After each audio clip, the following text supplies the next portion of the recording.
It's time to talk sports. It's Hacksaw's Headlines, a panorama of the world of sports, stories, comments, and opinions. Now, here's iconic sports talk show host Lee Hacksaw Hamilton and co-host John Riley. Who wants to talk sports on a Thursday? We do, you do. From the Dixieline Lumber and Home Center studios in San Diego, heading towards a great sports weekend, we welcome you to our Thursday Hacksaw's Headlines podcast. Good evening, everyone. This is Lee Hacksaw Hamilton, along with my co-host John Riley, back from vacation. We are back in studio dodging bullets. We've had some technical problems, some power failures. We're going to try to get through this podcast one time only. This podcast brought to you by Dixieline Lumber and Home Centers, 9 locations to serve you in San Diego. You've got projects, they've got materials. You want ideas, they can be your best friend, Dixieline Lumber. John Riley, trip to Texas, trip to Colorado. Pretty good. Welcome back home. Welcome back home. Yes, nice to be back in the saddle again.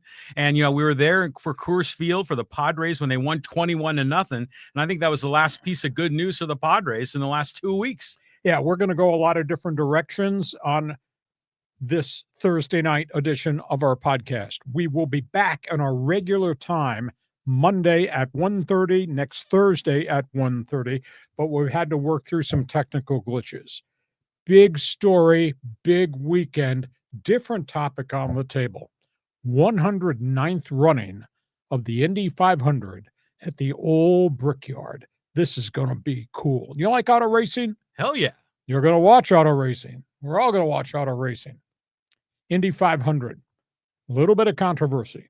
Green flags and a black flag. This is a stunning, stunning story. Let's first of all talk about the race. A pole sitter we've never heard of before. Nobody's heard of this guy. And he showed up. Had never driven on an oval in a race ever. Comes from Russia and from Israel. Was a Formula One test driver.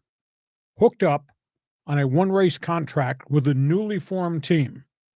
And when they were done qualifying last Sunday night, he was on the pole for this Sunday afternoon's Indy 500. His name is Robert Schwartzman. Absolutely amazing. Never been on an oval before. He ran a 2:32 average over the 4 qualifying laps. He blew the field away. Takuma Saito, Japanese star, great veteran driver. He's won this race twice in a very up and down career. He's going to start second on the front row of the grid. The third one is Mr. Heartbreak, Pato O'Ward out of Mexico.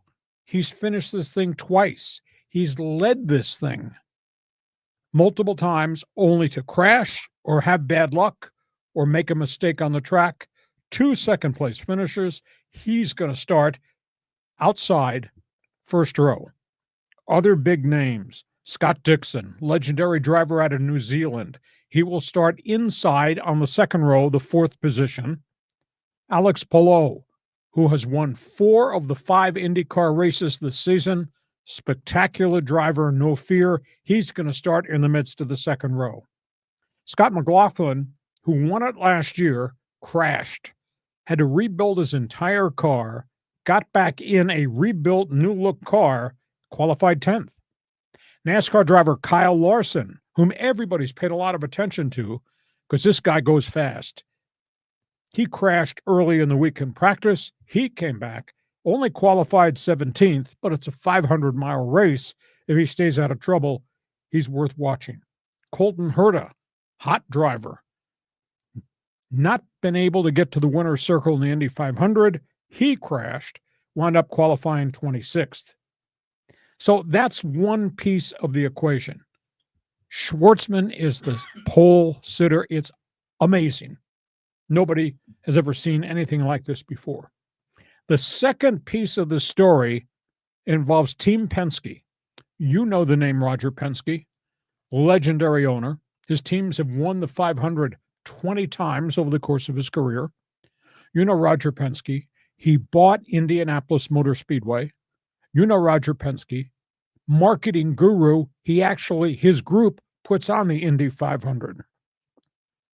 two top drivers for Team Penske, ran hottest laps the whole month of May, getting ready to qualify, got DQ'd. Joseph Newgarden and Will Power. Newgarden's won back-to-back Indy 500s. Will Power is a legendary driver who's won the 500 out of Australia from down under. Both had illegal pieces on the back wing impacting downforce packages. Chip Ganassi Racing, as those cars were being rolled out to qualify, went to IndyCar officials and said, that's illegal. They pulled the cars off the line and would not let them qualify. They took them to the back of the pack in disciplinary action, ordered them because they had run fast times, ordered them to start 32nd and 33rd back row. And then on top of that, IndyCar fined them $200,000, stripped them of all their points, suspended their crew chiefs and managers for the Indy 500. And if that's not enough, Roger Penske, the day after the sanctions were handed down to Newgarden and Power, fired the top three executives from Penske Racing. Longtime president, longtime CEO, longtime manager, all gone. Roger Penske said the integrity of this race and this organization is the most important thing of all. So, I mean, it has been a wild week at Indianapolis, and we have not even dropped the green flag because we got all these black flag incidents going on. So we got the Indy 500 to talk about. And if that's not enough, we need a race to get ready for the race. Because in the early morning hours on Sunday, the marquee event on the Formula One schedule, the Grand Prix of Monaco, is going to be run early Sunday morning, West Coast time. And this will be the 70th edition of the Grand Prix of Monaco. And what makes this race so unique, they are still running on the same street course that they ran back in 1929 when the first race was ever run. Question: how can they pass these high-powered, bigger cars? How can they pass on these tight streets? The second question: what can F1 do to make it a more competitive race rather than everybody just chase the pole sitter? Well, they did make a change. They've mandated every team has to pit twice in this race. So you're going to get a shuffling of the cars during the race while they're pitting. And every team has to use 3 different sets of tires. Tire compounds are different. If it rains, then you use wet tires. It's going to be very interesting to see who survives the changes in this course. It is a beautiful course. It's tight. And you run right along the sidewalks in Monaco with the barriers there. I mean, it's a phenomenal experience. And of course, you got Oscar Piastris, who has won 3 races in a row. You got Max Verstappen, who's there. You got Lewis Hamilton, who finished 4th last week, and all of a sudden with Ferrari believes that they may have figured some things out. So the Grand Prix of Monaco is so different than anything they ever experience any other place on the F1 schedule because it's really just on the streets. So this is going to be fun. So I don't know what the hell you're doing Sunday, but I'm watching the Grand Prix of Monaco, taking a deep breath and coming back and watch the Indy 500. We'll see if the weather holds up in Indianapolis with all the violent storms they've had. And if the sun comes out and if they bake that track, it's a very different race. If it's windy, it's really tough on the drivers to control cars with the turbulence and all that. And if it's cloudy and overcast, real fast times because the track runs differently under cloud cover than it does when it bakes all day. So, John, I'm going to green flag you. Topics on the table. You're talking auto racing. Go ahead. Talking auto racing. So the Monaco Grand Prix is fantastic. I mean, the views on that course, because it's right there on the Mediterranean. Yep. And you got these hot babes in the yachts, and it's all kind of integrated in there. That's going to be fantastic. But I think Verstappen won last week, didn't he? Didn't they race up in northern Italy? Yes. And Lewis, I was watching part of that race, and Lewis Hamilton, I think he started like around 9 or 10, but he finished, I think, in 4th. Yeah, so he made a nice leap forward. So maybe he can get this Ferrari team back in order here. Are they still having trouble coordinating all the technology? He maintains no. He says, we figured it out. Well, that was a fourth place finish, but up until that point in time, his finishes have been terrible with this new race team. But again, we spin back to the big question. When you're running on the streets, how do you pass? And that's a big issue. You got these high-powered cars in and out of turns and on streets. How do you pass? So, and obviously pit strategy now that they've mandated everybody's got to make 2 stops and change tires, use 3 different sets of tires. That's going to come into a role here. So, I know, rich and famous, you've been there. Yeah, Monte right. Carlo, this is going to be cool. What do you think about the 500? What do you think about Penske? What do you think of the controversy? Well, Penske is an interesting character because not only does he own the Indy 500, he owns the IndyCar League. He has an IndyCar team, but I've seen like rental trucks for Penske out there, So this guy is all over the place in the world of automotive. So you got to tip a hat to him for that. But, when this whole controversy broke, I guess it was some kind of a thing on the wing, right? On the rear wing for downforce. That was the big issue, that you're not allowed to make adjustments on the rear wing, which impacts the air dynamic that keeps the car sucked to the track. But drivers have come out and said whatever was done doesn't change the car. It doesn't add 3 miles an hour to the speed. They think that IndyCar has grossly overreacted, and Colton Herta was shocked that Penske would fire his top 3 executives from his entire race team because of this issue. But integrity is obviously a piece of the equation too. So, I mean, you take those 2 fast guys, Newgarden, who's won this 2 years in a row, and Will Power, who's a great driver, and you position them at the back end of the grid. They start 32 and 33. Now, granted, it's 500 miles. You know how much traffic these guys got to go through to try to get to the front? I mean, it is a stunning story. But Penske is a tremendous entrepreneur, businessman, and a man of great, great credentials. And he made the decision. He didn't take his cars out of the race, but he positioned them to the point that I don't know how they can get to the front and run 500 miles and think they could win. But he did it for the integrity of the sport. It's interesting how technical all of these race car drivers and their teams are keeping track of engines and tires and all this stuff.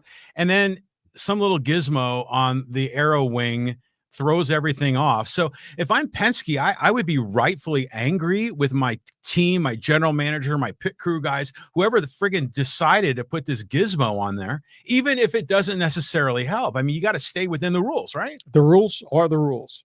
Yeah. Green Flag Sunday, you're in IndyCar racing. You can join us. We do a fans forum segment.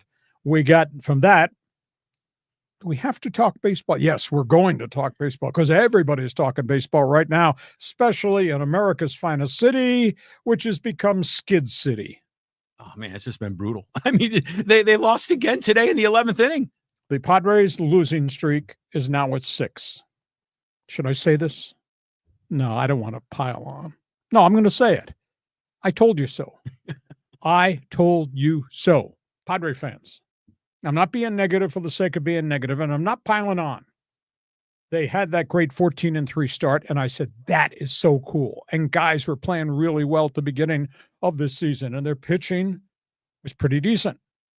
But I also had the word but.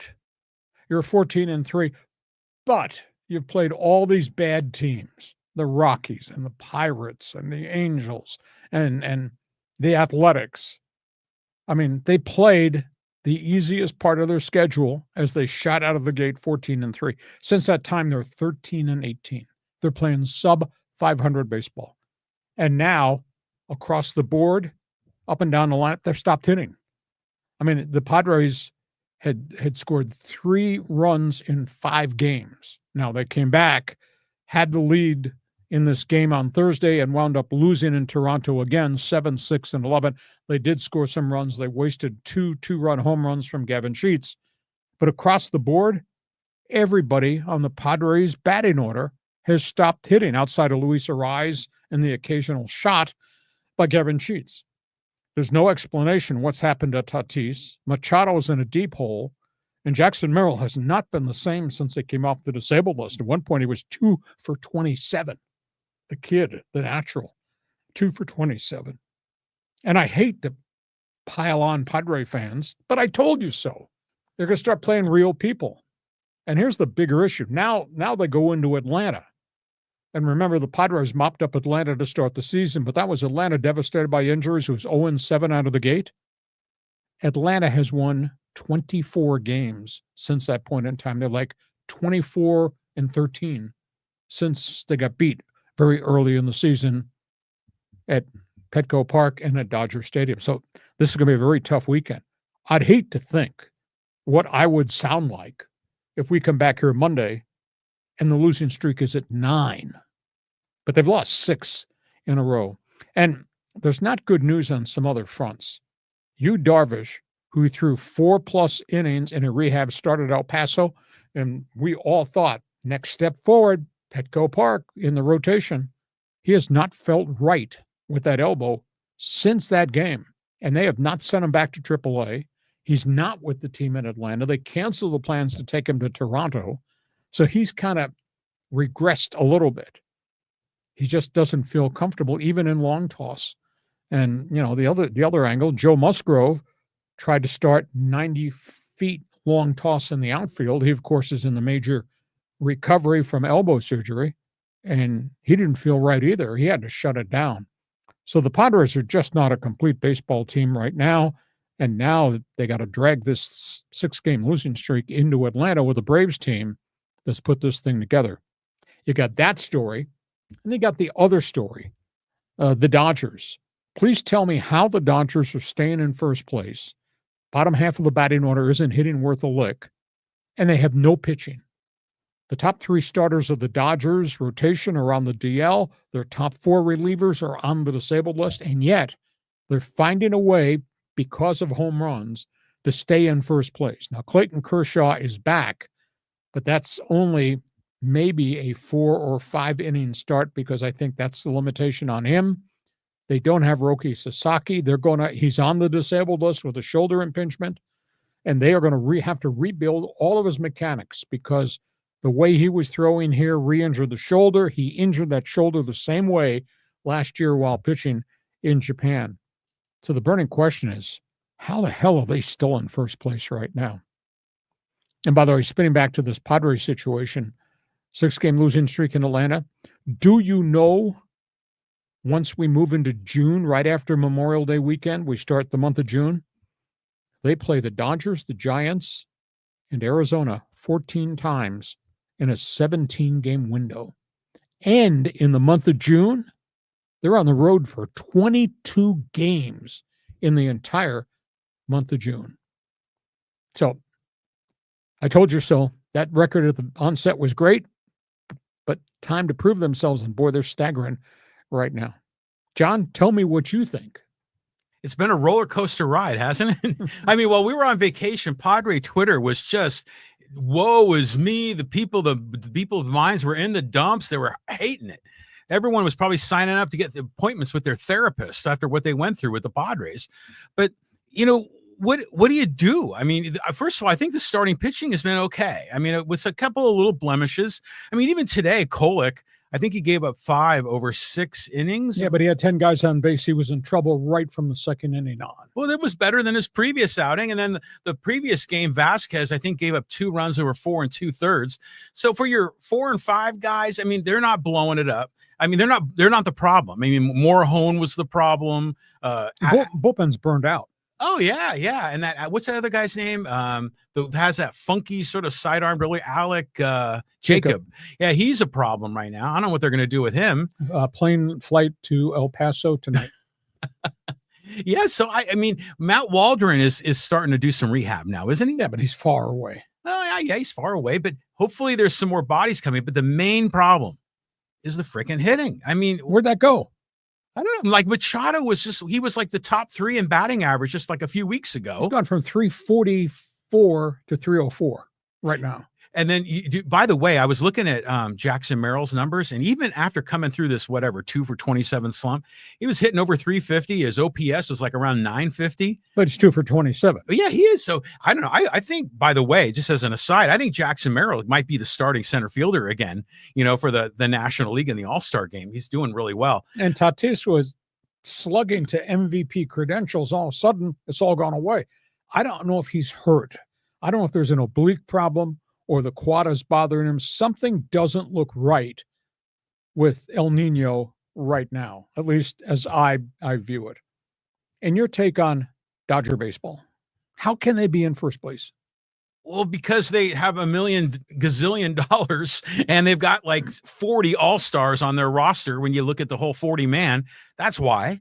But, they ended up like they got swept by the Angels. Mm-hmm. And that must have been so good for them. How was that possible? I know, but the Angel fans got to be so happy about that. Angels won again today. Angels have won 7 in a row. Right on, I mean, if your cell phone rings and it identifies the area code 714, don't pick it up. It's probably Artie Moreno. You and your area codes, by the way.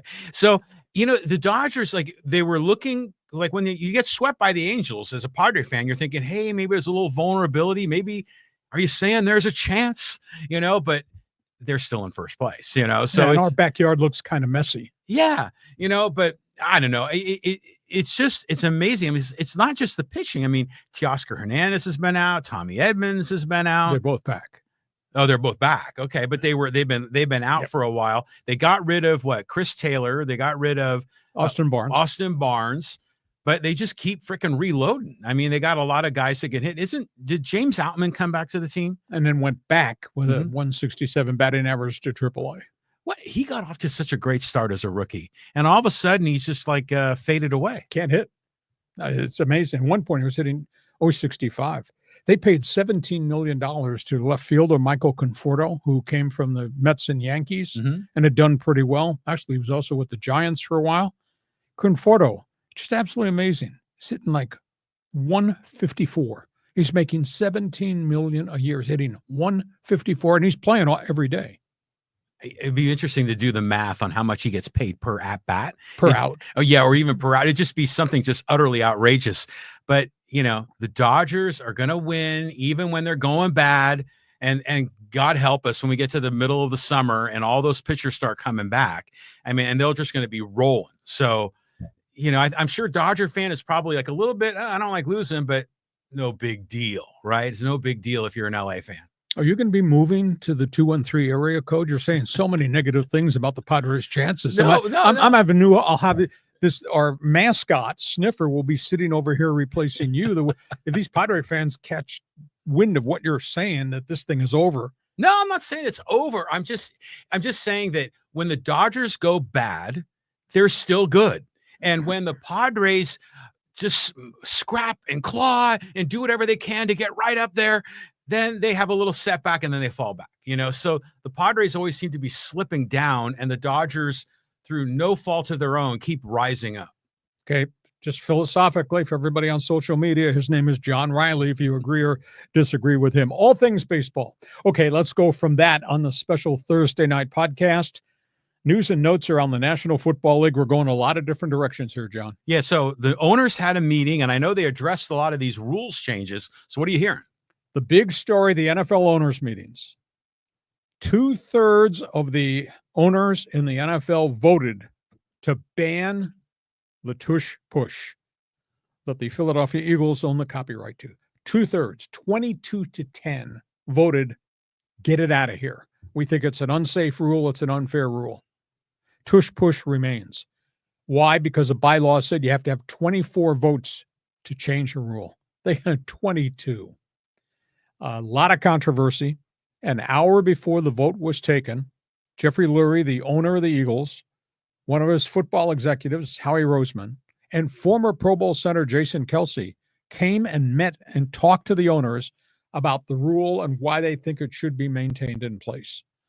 And Kelce kind of summed up his comments with the opinion, NFL play is all about physicality. NFL play is all about the will to win every play. That's what the tush push is. You should not penalize us because we polished it. You got all the offseason to learn how to run it in whatever style you want. Very few teams have run it very successfully. Philadelphia, I went back and checked. They have run this tush push 122 times. they've succeeded 105 of the 122 times that they've run the play. They got 30 touchdowns on the goal line tush-push plays, and they got a pile of first downs, 105 first downs out of the 122 snaps. Just amazing what Philadelphia's accomplished. But at the end of the day, all the dialogue, all the acrimony, should we change it? Should we make it a length of the field penalty that you can't pull and you can't push your own players around the ball? The league tried to make it a decision. It's just not a goal line play. We'll have this thing implemented for every play down the field. 22 of the 32 said, yes, ban it. And it's not banned because you needed a vote of 24. So just that's an amazing reaction. This dialogue is going to go on. Second one was playoff seeding. I guess I'd call it the Minnesota Viking rule. The conversation was, let's seed the playoffs. We'll just seed everybody in each conference, American Football Conference, National Football Conference. We'll seed them based on their one-loss record, and then we'll decide who gets the home field advantage and who gets the buys. We thought this was going to go, and the day before they're going to sit this week, they pulled it off the table, decided not to even bring it to a vote. No explanation why. So the reality is we could have another season this year with somebody in a bad division who goes 8-9, wins their division, gets the bye, while the Minnesota Vikings, who went 14-3, wound up being a wild card team and had to go on the road. So there's a lot of angst over that, but they pulled it off the table and decided not to vote. Third one, onside kick.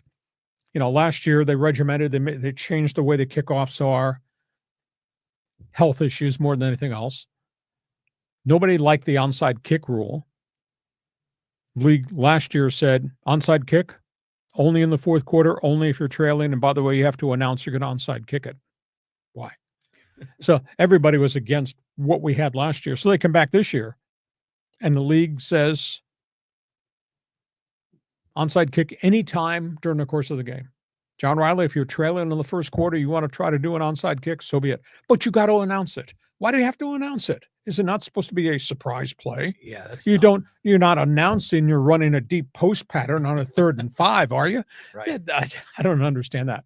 And the fourth one, please explain this to me. Flag football. They're going to allow NFL players to apply to play flag football in the 2028 Olympics in Los Angeles. I guess we could all be excited to see the fastest man on the face of the earth, Tyreek Hill, doing his thing in flag football. Well, I hope he doesn't get hurt. But they're limiting it to only one player per team. Only one player can apply to be with Team USA. Now, I asked the question, America owns the sport, created the sport. Yeah, they play some form of football. Canada, obviously, the Canadian Football League. But they're in the middle of the season. They're going to let their players go to play flag football at the Olympics. They play football in England and a few other places. Are you excited to see Team USA in flag football against Ecuador, Ghana, Oceania? Flag football, what do you got to be kidding me? That's almost as bad as saying we're going to issue gold medals for breakdancing. Okay, John, go ahead and respond to what the owners did and did not do. Okay, a lot here. So let's break down the tush push for a moment, because in the ways that it's different than a normal quarterback sneak, because obviously you got the tight ends and the running backs, pushing Jalen Hurts over the pile. And you got everybody at the bottom of the pile root hogging to try to move the opposing linemen off the line of scrimmage. Just a lot of physical force combat, shoulders and neck and head pushing to the bottom of the pile. See, and that's what I was getting at, is the linemen are doing something different in a tush push than they are in a regular quarterback sneak. Okay. But still, there have been no major injuries with this. I mean, there's a lot of other things that you could say are more dangerous that could be, we should eliminate. And I think this is a bunch of baloney. I think this is like an attack on one team that's figured it out. Because they copyrighted it. Yes. Well, yeah. It's their own way, and no one can do it better than them. But the problem is, if somebody gets badly hurt at the bottom of the pile, and you could have neck injuries and that kind of stuff because of the force that's being exerted at the bottom of the pile. You got 1,400 pounds of linemen laying on top of this guy. Well, have you ever seen the pile for a fumble? I mean, the same kind of thing is going on down there. I mean, so it's just part of the sport. And, these are like big guys, tough guys. They're going to bring their dude and they're going to shove him over the line. I mean, it's an unfair advantage if you've polished it. Well, it's actually not unfair. It's an advantage. Mm-hmm. So why penalize the Eagles? I'm sure Eagle fans are happy, or they're probably dancing in the street saying, "Ha ha, NFL, you can't stop us from doing what makes us great." Yeah, but 22 people voted to get rid of it. That's not enough. Okay. Majority doesn't win in the NFL. What about the seating situation? Oh yeah. They have to do that. When they start off the seeding, like the NBA, they kind of ignore divisions. They rank them 1 through 10, and that's the right way to do it. I've seen proposals, I don't know if it was in the NCAA tournament or in the NFL, about reseeding each round as it goes successively forward, and I would definitely be against that. But in this case, start it off. You reward the Vikings for a 14-3 record, even if they don't win their division, and don't give a gift to a team that wins their division and goes 9-8. I mean, they don't deserve or in some cases 8-9. Well, yeah, exactly. Yeah, exactly that too. So I think overall this is a good idea, but did it pass, or is it just being discussed? No, the seating was withdrawn. An hour before it was supposed to be voted on, they pulled it, and they did not vote on it, which nobody can understand why. No explanation. That's just weird. It's just, that just seems that should be the easiest one to implement. And then flag football.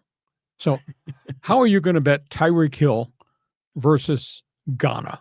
And why are we playing flag football? Please explain that to me. Well, I liked watching Michael Jordan against Ghana. So I think there's still going to be attraction here. The question is, originally I was thinking, oh yeah, like the big stars like Tyreek Hill probably won't play. It'll be like the 4th string receiver guys on each team.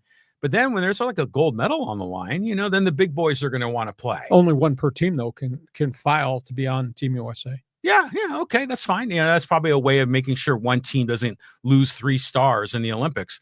But is this a real sport, or is it like an exhibition sport? You got something against breakdancing? I have something. I'm still angry at the Olympic Committee for canceling baseball and softball. Well, I think they brought them back though, yes. Right? So they're always tinkering at the edges, and they always got these weird ass sports like square dancing, or what was the other one like that? It's ballroom dancing that was in the Olympics. So I like for your demographic. Well, yeah, I'm not watching Lawrence Welk. That's your demographic. But I like how the Olympics have evolved and they have more exports in it. Flag football just seems, I don't know, weird, but I don't know, maybe some of those rugby nations can probably field a decent team. You better get into shape if you're going to follow breakdancing in the Olympics. Okay, that's what happened at the owners' meeting. There are some other big stories around the NFL, including really a sad story that just broke 24 hours ago in Indianapolis. Jim Irsay passed away. I mean, he's an interesting character. Jim Irsay owned the Indianapolis Colts. His father was the controversial Robert Irsay, who owned the Baltimore Colts, who moved the franchise in the middle of the night to Indianapolis. Jim Irsay passed away, multiple health complications, only age 65.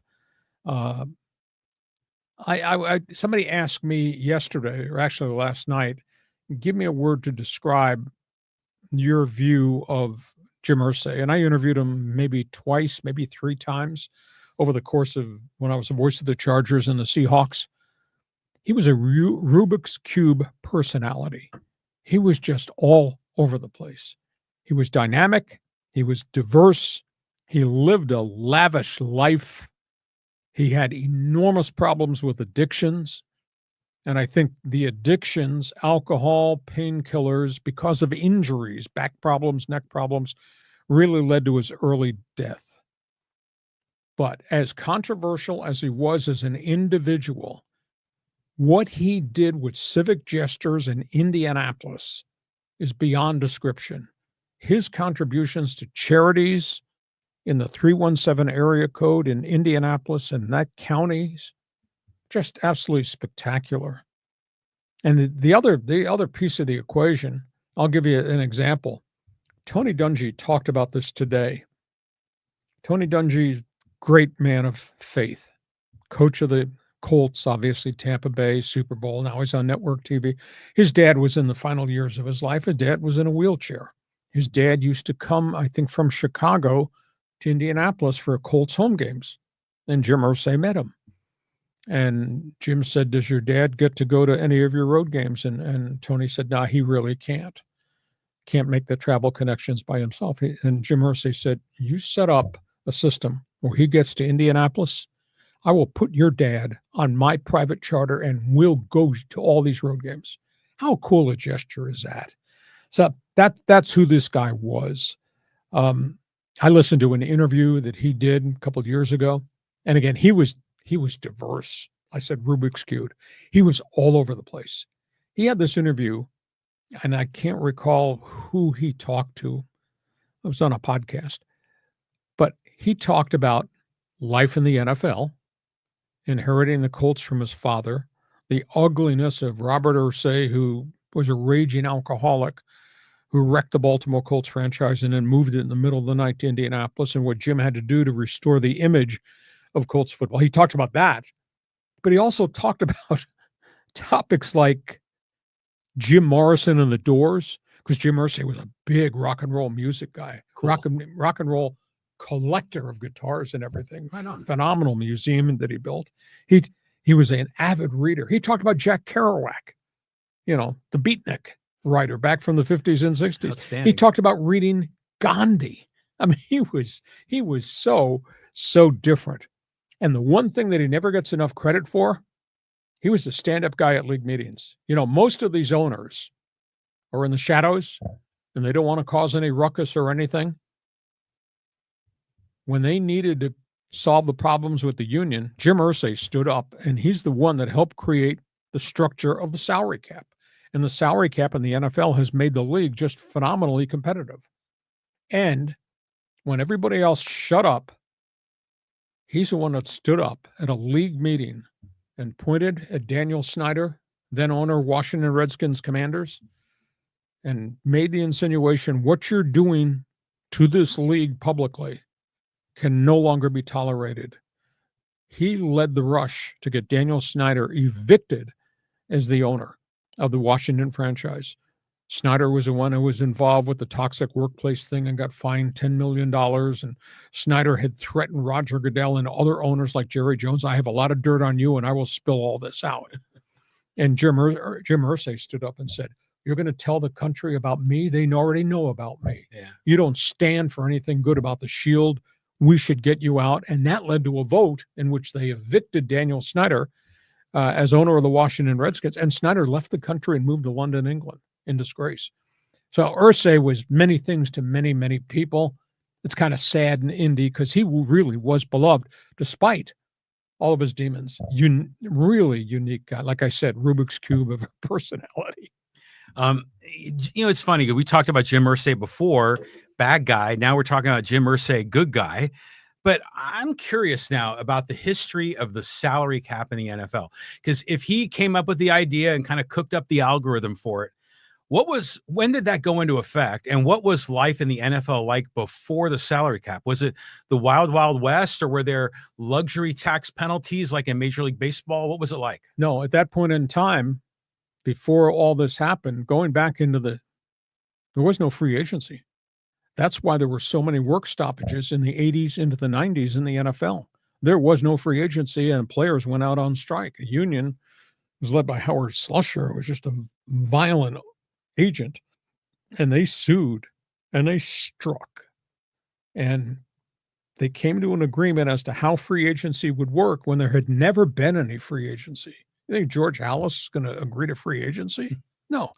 So they worked that. And then as part of that, they worked how the structure of salaries would go. Then it became gross revenue sharing rather than Paul Brown, Mike Brown putting all the money in their pocket in Cincinnati. Now they had to start playing, and it was all based on gross revenue coming in. So there were increments of things that made it win-win for both sides. And Jim Irsay was part of the ground floor of that. Another owner was Art Modell, who was disgraced in Cleveland when he moved the Browns to Baltimore. But Art Modell was responsible for Monday Night Football. He was responsible for how the TV contracts were laid out. And now what's the biggest thing the NFL has? Television. Right. Yeah. So, I mean, there are people who have had great influential impact on the structure of the game, the economics of the game, not just the X's and O's of the game, but the business aspect of the game. But there was none of that until the mid-1990s, and they had to have some really bitter work stoppages before they got to that point in time. It's just like baseball. Baseball reserve clause, baseball free agency, baseball strikes, World Series cancellations, etc. Can you imagine if, we go back in time, like in the 80s and 90s, and the New York Giants and New York Jets had their own packages, their own cable networks? I mean, it was a different world back then. Sure. Well, Jerry Jones has barked about that in more recent times, that America's team, our value in this league is much greater than some small market like the Arizona Cardinals that don't freaking win and have a small amount of revenue, or Cincinnati's nickel and dime operation where Mike Brown's running like Paul Brown put the money in his pocket. There is a semblance to some of the things that Jerry Jones says are probably true. But for the greater good of everybody, this business model they have in a league, holy cow. Jerry Jones is doing okay for himself. Oh, no doubt about that. That guy's making money all over the place. When we were in Dallas over the weekend, and his practice facility out in Frisco. Yes. Apparently, that he bought that land, and the agreement that he had with the city of Frisco, he pays no property tax at all. Mm-hmm. And in order to gain that advantage, he had to allow like high school football games and graduation ceremonies in that practice facility in Frisco. So it's like Jones he's good at using his name and his brand, making cash all over the place, but I'm not pulling out the miniature violin for that guy, so everyone's doing pretty well in the NFL. They go. Other topics aside from the passing of Jim Irsay, and they're really mourning in Indianapolis because he meant a lot to that community in terms of civic gestures and philanthropy. In Jacksonville, the Jaguars, John. They got the Heisman Trophy winner, Travis Hunter. Well, he has spent the first week and a half at their OTA minicamps working strictly on the offensive side of the football. And it has been a real struggle. And I've seen some of the videos. The coaches are saying he's raw, he's really green, he's very undisciplined. We're talking about him running pass routes. And I've seen the video of him running wrong routes. His mechanics are screwed up, him stumbling, coming out of breaks, him with bad feet. And it kind of spins back to what one of those NFL player personnel guys told me before the draft when we talked about the guys from Colorado, that they ran a junk offense, that it was not disciplined. It was a lot of freelance, and it was just athletes running deep and catching a ball. So Travis Hunter's going through quite a bumpy learning curve. And, he's wiry, but he's not big and strong. I saw one video where the coaches have these big pads and the wide receiver comes off the line of scrimmage and they pop him like a cornerback would. And Travis Hunter's just getting knocked on his ass and getting knocked off his route all the time. So there's a learning curve here. And they got between now and obviously the preseason games for him to ramp it up and actually learn about the disciplines and the science of running the right routes, etc., and the moves. You're just not going to get by because you can fast fly. That doesn't work in the NFL. So that's an interesting story there in Jacksonville. Cleveland. Need to explain this one to me. I mean, Brown's got all the quarterbacks in the world wearing orange helmets. Brown's got 5 guys in the quarterback room. None of them have proven they can be starters any longer. Anyhow, Deshaun Watson has been given the clearance by his doctors to start throwing. And, of course, he's coming off 2 torn Achilles tendon surgeries. Not going to play at all this year. I just asked the question. He's in the building. He's attending quarterback meetings and having input. And he's on the sidelines throwing passes all the time while the other 4 quarterbacks are on the. Why are we doing this from a distraction standpoint? It makes no sense at all to me. And then there's Dallas. New coach Brian Schottenheimer. He's talking about the newly acquired wide receiver George Pickens, who came from Pittsburgh. The George Pickens who was told, we don't want you anymore, was traded to the Cowboys for a 3rd and 5th round draft pick. So Brian Schottenheimer has access to George Pickens for 3 workouts. 3. The first 3 workouts of the OTAs. And the first thing out of Brian Schottenheimer's mouth is, I am really impressed with the maturity level of George Pickens. To which I said, "You're kidding me." Because I know everything about what Pickens did in Pittsburgh and all the junk and how Mike Tomlin reacted and what Art Rooney had to say. And 3 practices in, Schottenheimer is praising the maturity level of George Pickens after we saw 3 years of controversy with this guy in Pittsburgh, stomping and snorting and just screwing up and being angry and unhappy and giving up on plays, etc. So, John, go ahead. We already talked about Jim Irsay. We want to talk about the Jaguars and Travis Hunter and his Heisman, the quarterbacks, none of whom can start yet in Cleveland, and George Pickens. Amazing. Excuse me. Yeah, George Pickens is kind of an unusual personality, right? Diva. A diva. You know, that's a lot of these receivers are a diva. I think Travis Hunter, by the way, he's a diva, but a different kind of a diva. Have you noticed that? So far, but I saw this story where he was on an airplane and there was an old lady sitting next to him on a commercial flight, and they had a wonderful conversation. The lady had no idea who he was. And at the very end of the flight, everyone's deplaning, and they were asking Travis Hunter for his autograph. And the old lady said, "Oh, are you someone famous?" And he goes, "Oh, I just signed with the Jacksonville Jaguars." So, she was complimenting how much of a gentleman he is. And he's just an interesting kind of outgoing guy. But how big is he? I mean, my perception is he's not super tall. Is he like Tyreek Hill size? No, he's taller. I want to say 6'1" maybe. But if he's 190, that's with a cement block in his pocket. They're going to have to build his upper body. He's wiry, no doubt about it. And in college, he's fast. But that's college. That's not the NFL. And I saw the pass routes he was running. I said, "Holy cow, this is a real project here." Well, I'm sure a lot of college receivers are like that. They just out-athlete the other cornerbacks. But when you're a receiver in the NFL, I mean, talk me through the level of precision. Is it like, 3 yards and then go 45-degree angle for another 6 steps? And then, I mean, is it really? And I'm sure the timing of it is all in sync with the quarterback reads and the way the quarterback clicks. You just described it all. Double moves and all that.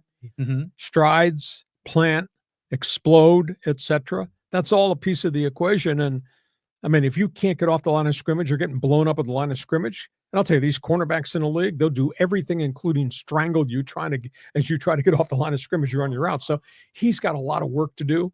And his footing was screwy. I mean, I was amazed. I said, somebody that's had 2 tremendous years at Colorado, and he did put up great numbers, but he's not refined from a style discipline standpoint. Well, who is? I mean, who is refined when they come out, as a rookie? And I'm sure the veterans in camp are like saying, "All right, rookie, you're playing with the big boys now." And they were probably giving him the business, a little bit of a kind of a hazing to a degree. A lot of work to be done there. I mean, I'm kind of spoiled. I sat here and I watched Puka Nacua with the Rams. He came out of BYU, and holy cow. I mean, he was refined. He was an exception in terms of his routes and all that. Can you say Ladd McConkey, what we saw year one? Yeah, he's all right. From the Chargers? Yeah. Travis Hunter, nowhere is close to the mechanics of what those guys have shown us. Yeah, I mean, so I'm happy for Jacksonville. I want them to be relevant. I want Trevor Lawrence to win. I thought he was a fun quarterback to follow when he was at Clemson. But as far as the other teams, Deshaun Watson, if they're inviting him into the quarterback room, to be the elder statesman, the man that can give his advice and wisdom, which seems kind of funny given his track record. But is he like persona non grata in Cleveland, or they really want his input? Well, they're stuck with a contract. I mean, they can't release him. His cap hits like $131 million. Yeah, but I would think that if they don't like Deshaun Watson, said, "Hey man, we're tired of your act," they would just say, "Hey, man, why don't you just go on vacation and rehab that thing? We've got enough quarterbacks here, and when you get healthy next year, we'll integrate you back in." At this point, that has not happened yet. Interesting. I found it really weird that this guy's standing on the sidelines throwing passes. Well, I mean, if you're Dylan Gabriel, you're looking over your shoulder. Shedeur Sanders. Yeah, and you got Sanders, and you got Kenny Pickett, and you got good old Joe Flacco there. I mean, 5 quarterbacks in that room. One of them has to get cut, right? I mean, well, besides Watson isn't going to play, but of those 4, at least one is going to be cut. Right? I concur wholeheartedly. I mean, the rumor is that they're going to stay with Kenny Pickett and Flacco may ask for his release, which would mean you'd have the two kids being your second and third quarterback. I don't know anybody that does that, but Cleveland's done a lot of unorthodox things with that ownership group. So this bears watching as we go to July and the opening of camp. Hey, we get to halftime. Our Thursday podcast brought to you by Dixieline Lumber and Home Centers. Dixieline, been in business for over 100 years. You got projects, they got materials. You want ideas, these people can help you. They can be your best friend. They will be your consultant. And I want to mention about the showroom that Dixieline has in Solana Beach. And I bring that up because John Sales pitching my wife about new kitchen. Yeah. What do you think about that? Well, if you want to see everything Dixieline's got, take a look at what's available there at Solana Beach. But John, go ahead and describe kitchens, cabinets, you name it. Yeah, I mean, it's Dixieline is an incredible store, really, because some people think of them as a lumber yard and building materials, like dudes in pickup trucks going through the lumber yard and loading up. But there's a whole other segment to the business that caters to homeowners that want to do upgrades. And, you want to do your kitchen. What do you do first? Do you hire a contractor first and go with their ideas? Or do you buy the granite countertop first, or what do you do? So you go to Dixieline, you meet with their consultants, their kitchen and bath consultants. They'll set you up. They'll come to your house. They'll do the measurements. Then they'll do some mock, models. So you can see what Belmont cabinets look like or Omega cabinets in the kitchen. And then, by the way, if you want to go from good to great, if you want to go from really good kitchen, countertops and cabinets, you want to go to the uber nice stuff, the super duper nice stuff. Yeah, the design studio in Solana Beach is like a boutique, a showroom that have all the European faucetry and all the really high-end kitchen, bath, doors, and windows. That makes Dixieline really different from a lot of other home centers and hardware stores. You talked to my wife, didn't you? You convinced her. Dixieline Lumber. Yeah. Go to Dixieline.com. Just see all the things that they have to offer. We are at halftime. Our podcast Mondays and Thursdays at 1:30 p.m. We are back in studio after having been on the road for a couple of weeks, and we have solved all of our technical problems. That's why we're doing a special Thursday night add-on podcast, but we will be back Monday at 1:30, Mondays and Thursdays, starting next week. John, let's move to the second half. We're talking hoops. NBA playoffs are going on right now, and a lot of trade rumors, too. Yeah, big storyline. In addition to the games that are being played, we're going to just go touch bases on that pretty quickly. The big storyline involves Milwaukee and what they're going to do with Giannis Antetokounmpo. Giannis is about to ask to be traded. He's got a multi-year contract, making $45-50 million per year, does not want to be part of rebuild. There was a meeting on Thursday in which they talked to Giannis about, does he want to stay? Does he want to go? We don't know the results of that meeting yet. There are rumors everywhere in the NBA that teams have lined up ready to make a deal. The Brooklyn Nets have 4 first-round draft picks. In fact, they have 5 of the top 37 picks in the draft. Wow. They supposedly want to make a sales pitch to Milwaukee to get Giannis in a trade. At this point, I don't know whether Giannis wants to play for Brooklyn because that's not a franchise that's had a great deal of success. Philadelphia, according to reports on the East Coast, is also a player, and they have the 3rd pick in the lottery. They have multiple number ones in years to come, and they have Paul George. They might make a pitch to try to get access to him. And Houston, which has the 10th pick in the first round, a load of picks in years coming, and good young players, lots of young players. Houston could be a player if Giannis wants to be traded. So keep an eye on that storyline. We'll see what happens maybe in the next 48 hours. We'll get an indication what actually was said. Was there a demand made? Was there a request made? Was somebody turned down as to what's going to happen with Giannis, the superstar forward in Milwaukee? Lakers, rumors everywhere around the league. The Lakers are trying to creatively come up with a package to get a rim protector, shot blocking center. Now, the burning question is, what have they really got? One rumor has them trading Dalton Connect and the future number 1, the only number 1 they can trade, which is in 2031, trading Connect and the number 1 back to Charlotte to reacquire Mark Williams, the big center, who they got at the deadline and then voided the trade for because of injury issues. But Williams went back to Charlotte and finished out the rest of the season, didn't have any injury problems there. So that's one rumor. There's another rumor that the Lakers have told everybody around the league, we've got expiring contracts. We're willing to trade you. In addition to Connect and a number one, we're willing to trade Gabe Vincent, who's worth $11 million on an expiring contract. We're interested in trading Maxi Kleber, who came from Dallas in the Luka trade. His contract's worth 11. So if there are clubs out there that are willing to take on contracts, get rid of the players, and then have those contracts to use for free agency, maybe that's some way that they're going to be able to go get a center.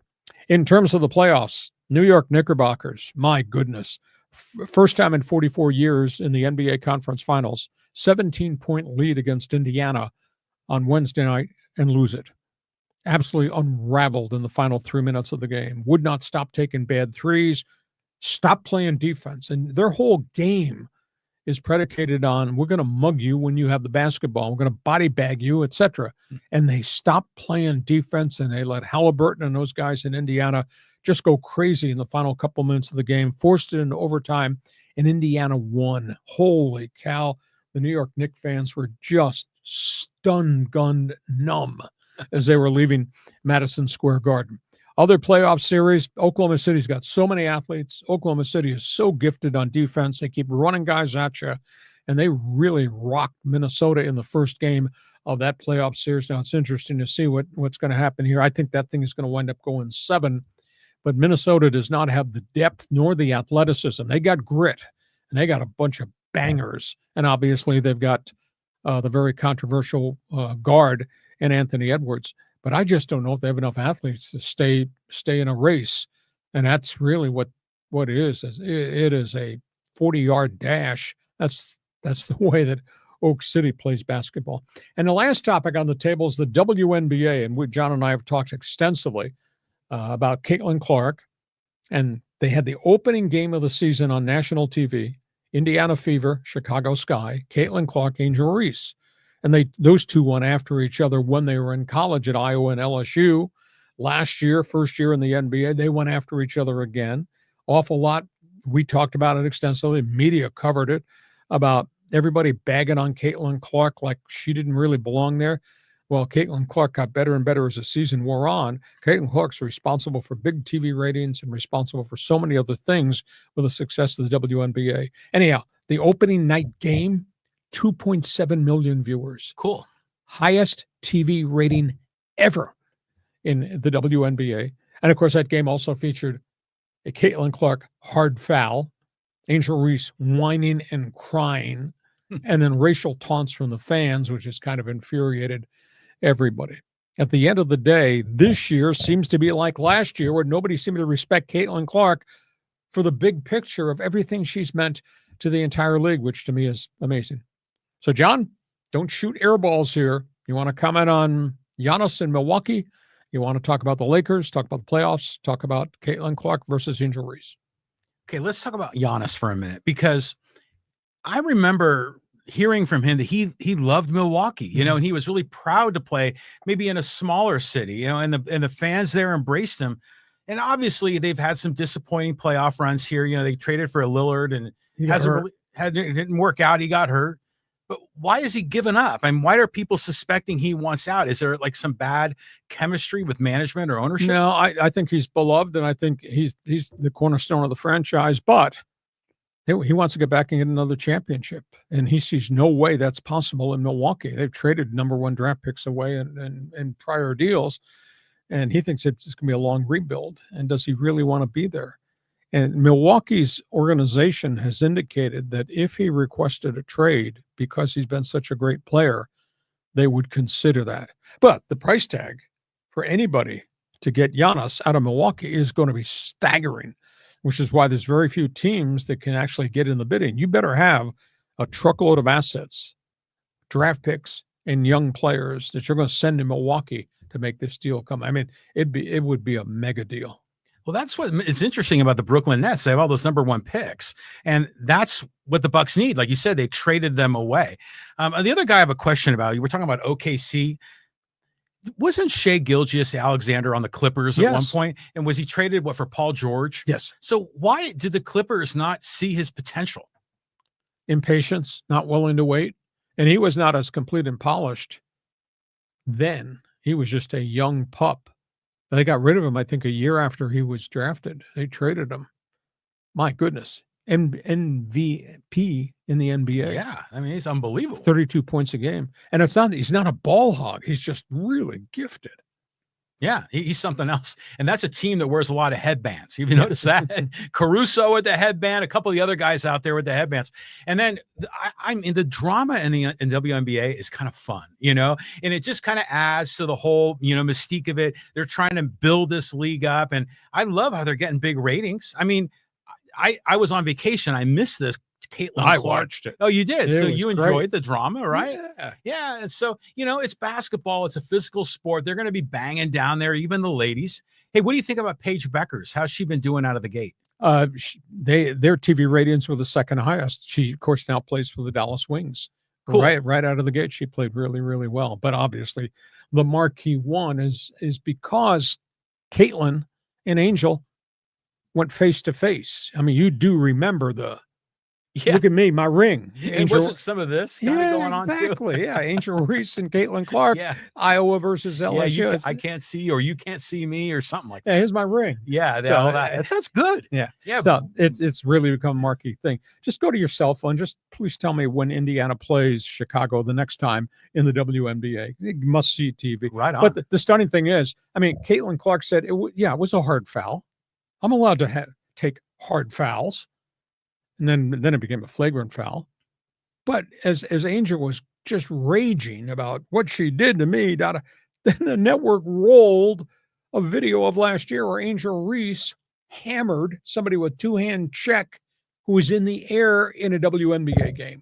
So, I mean, Reese is whining about what Caitlin Clark did. What she did to this other player who was driving the basket up in the air was brutal. Well, remember last season, Caitlin Clark was just getting brutalized down low. Oh, getting chopped up, yeah. Yeah, exactly. So, it's cool that the ladies can be physical, and it's not like I want a cat fight or something like that. No, I just appreciate that they're beautiful and athletic. And I think that makes it really compelling TV. Yeah, the cool thing to watch that first game, that opening night, Caitlin Clark was hitting threes from the next area code.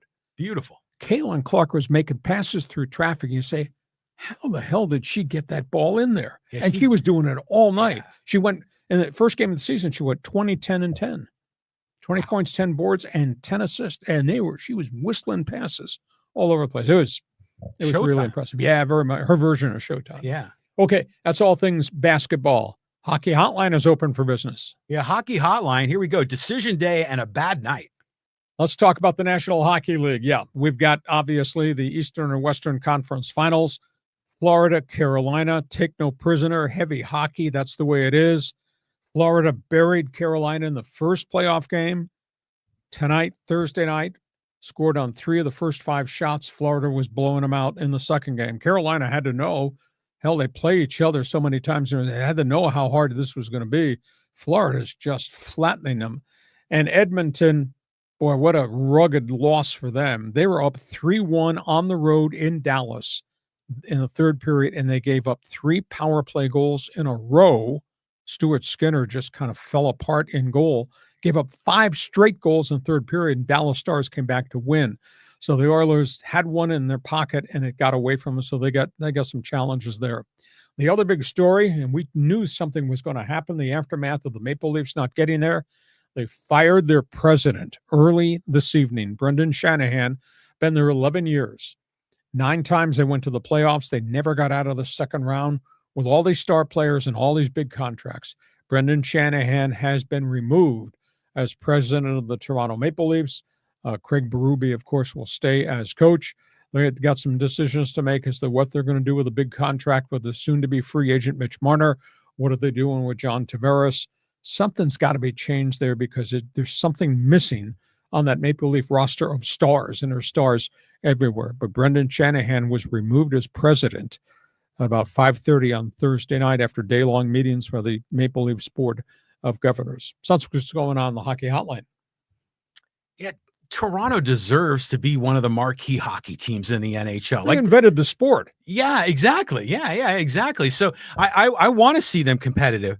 But if you look at the teams that are remaining in the playoffs here, so you got you got the Stars and they're playing Oilers. The Oilers, and then you got Carolina and Florida. Yep. And Florida's a defending champs, right? Yes, and Florida plays big boy hockey. Well, and so does the Hurricanes. Yes. So do you think that the winner is going to come out of the East? Is it going to be one of those two teams? Well, I think Florida probably wins the series, and whoever comes out of the West, they got firepower. Dallas is a really good offensive team, and Edmonton's got McDavid and Draisaitl. Edmonton's got shaky goaltending.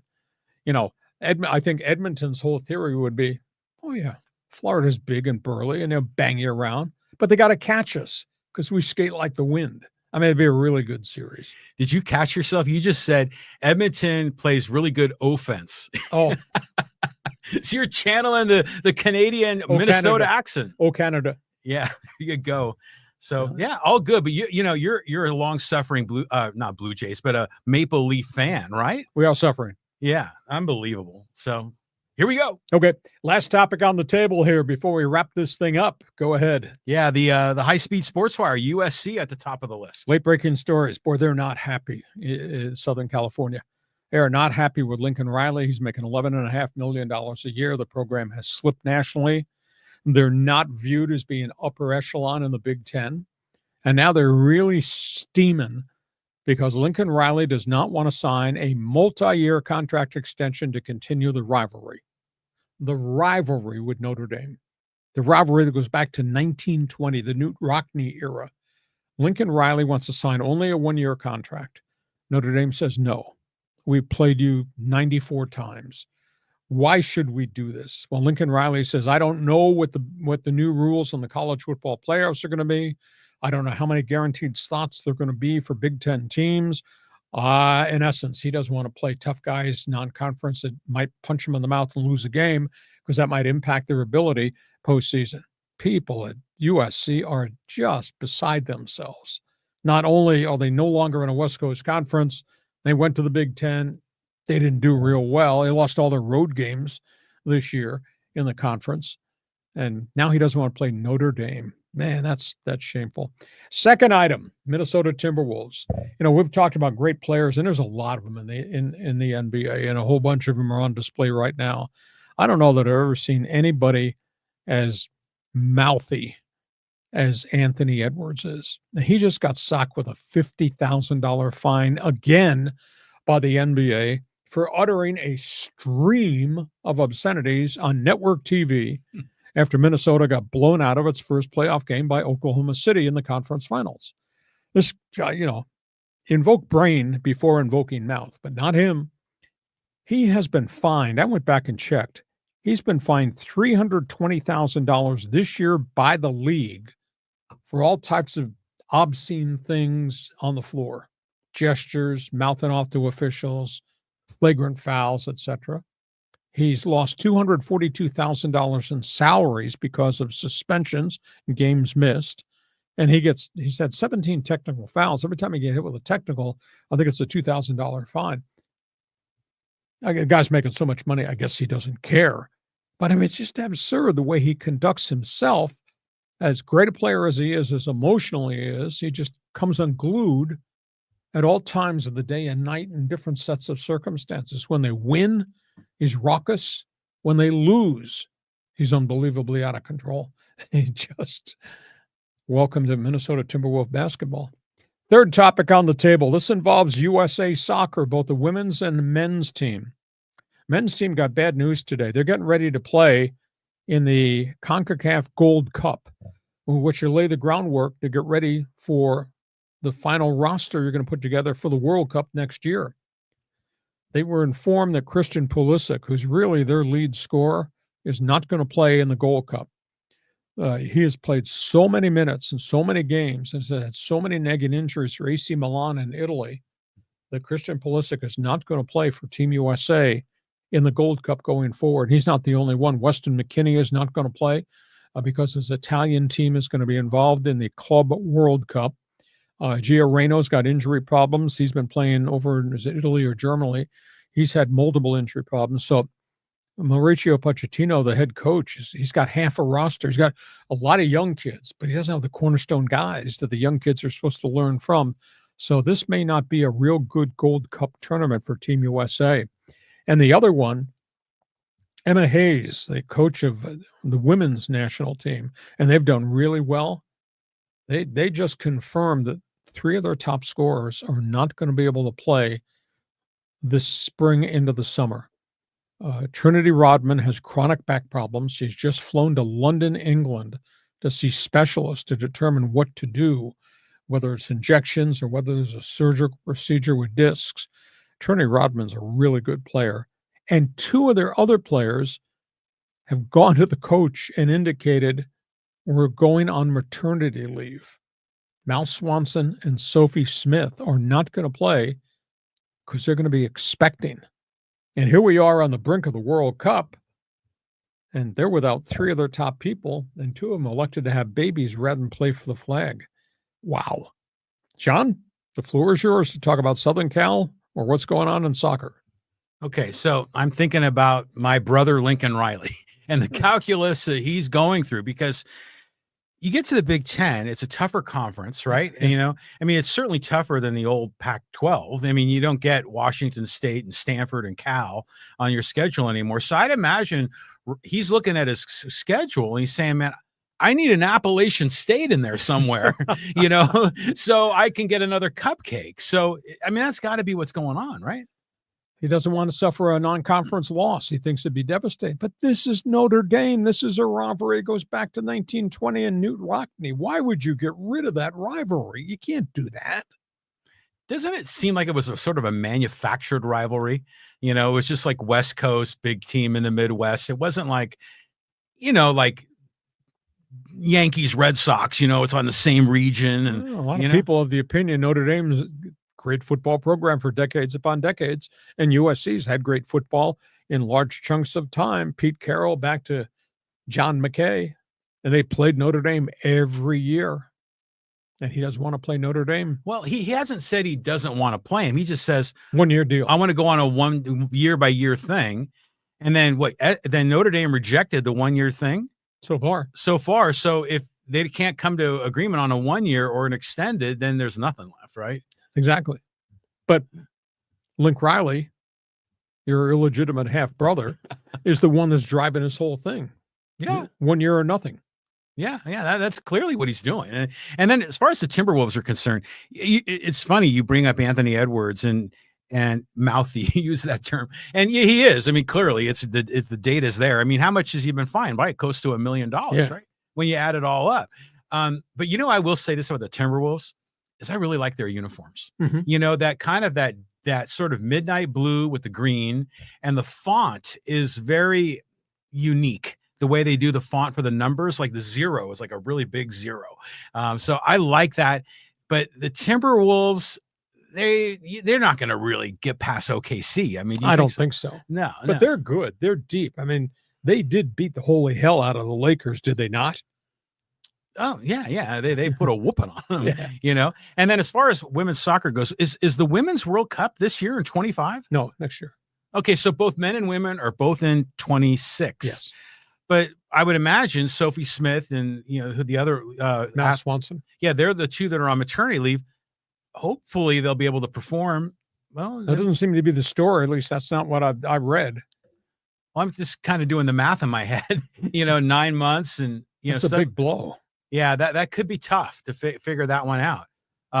But you know, the Christian Pulisic angle is interesting because, boy, when they go into these CONCACAF, you know, tournaments, you just hate it when the United States loses to Panama. Yeah. You know, it's just so deflating. And then remember that 1 year, like I think it was 2 cycles ago, they didn't even qualify for the Olympics. Exactly. So you want them to go in there and dominate the North American Caribbean tournament, but really, it doesn't really matter. What matters is the World Cup, and Christian Pulisic and Weston McKennie should be healthy and ready to go for that. Well, the big issue is, and it's a major argument, we've talked about it in the past, FIFA, which is in the business of running global soccer, is in the business of making money, is scheduling all these additional unique new tournaments This Club World Cup came out of nowhere, and this has eaten up time on the schedule. These players have no downtime to recover from injuries, and guys get hurt. Pulisic, I read the story this afternoon out of London. Pulisic has played 3,500 minutes of soccer for AC Milan this year. 3,500. It's a monster amount of game action. Wow. And that's why, and he's had nagging injuries, and he's tried to stay on the pitch for as many games as possible, but they get so beat up. There's no time to rest because there's always something else. It's the Champions League, or as you'd say, it's a CONCACAF tournament, and you're bringing your guys back from their international side, and you're putting them on the field here. And Pochettino's got a problem because they played really poorly in the Nations League. That's where, you got pissed off about losing to Panama. Right. They played poorly there, and now they're going into the CONCACAF Gold Cup, which is a significant tournament, and he doesn't have his top players because they're all beat up. So how do you bring your side together? Because he doesn't get access to these guys for extended periods of training time, as short windows when they're on leave from AC Milan or wherever they're playing to come practice with Team USA and then play. So he doesn't have a hell of a lot of time to put this thing together. Let's go in priority order, right? Like from the player's perspective, their club team and their big contract is the most important thing. Playing for their team, for their nation in the World Cup is number 2. Mm-hmm. And then these, in between World Cup tournaments are kind of nice to get in there. So, but how do you train to get used to all your teammates? That's a really young side. Well, yeah. How do you train if you're not there? Because you're not playing. Well, you know what? Michael Jordan and Magic Johnson showed up. They had the dream team, and man, they cleaned house. All right. Hey, we got it covered. We hope you've enjoyed this special late night edition of our Thursday podcast. We do apologize. We have had some significant issues with the mechanics of getting this podcast put back on the air, but John did a great job with our mascot Sniffer, the dog, and we got this thing loaded. That's why we came back and did a special Thursday edition. We will be back on Monday at 1:30. We'll be back with Fans Forum. We will be back also with social media. We invite you to give us a thumbs up. If you like this podcast, don't give us a thumbs up. It doesn't matter. And give us a 5-star rating because that helps us a great deal. John, take a deep breath. Enjoy Grand Prix of Monaco, early Sunday, Indy 500. I'll be available to talk to you probably about 5 o'clock Sunday night for 15 minutes before the Charlotte 600 NASCAR race begins. I just got to make sure I don't commit Harry Carey watching these Padre games. I mean, it's just awful. Awful. You better hope, pal, that they're not on a 9-game losing streak coming out of Atlanta when we rejoin you on Monday. Well, Spencer Strider's back for the Braves, right? Everybody's hurt is now back. And Acuna's back too. Exactly. It's going to be brutal. Hey, we hope you've enjoyed the podcast brought to you by Dixieline Lumber and Home Centers. 9 locations to serve you. Build it, fix it, guarantee you will enjoy it. Go to Dixieline.com to find out all the things they have. Thanks for participating. Hope you've enjoyed this. We'll see you Monday at 1:30 Pacific time on Hacksaw's Headlines. Join us again for Hacksaw's Headlines on YouTube, Facebook, and Twitter. And find the audio version on your favorite podcast apps. For more content, go to LeeHacksawHamilton.com.